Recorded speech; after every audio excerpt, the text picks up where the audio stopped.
ரோட்டில் போயிட்டு பேர் முருகன் சொல்லிட்டு நீ போனேன் 7ஆம் நம்பர்லேயே 8ஆம் நம்பர்லேயே இருப்பான் 8ஆம் நம்பரில் இருப்பான்னு நினைக்கிறேன்.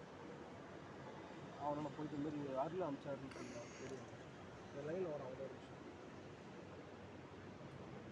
மாப்பிள்ள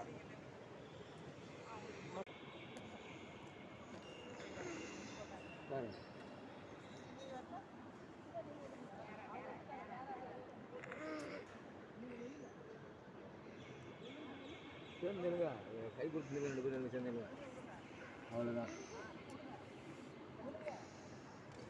அப்படியே கை பிடிச்சிருங்க அவ்வளோதான்.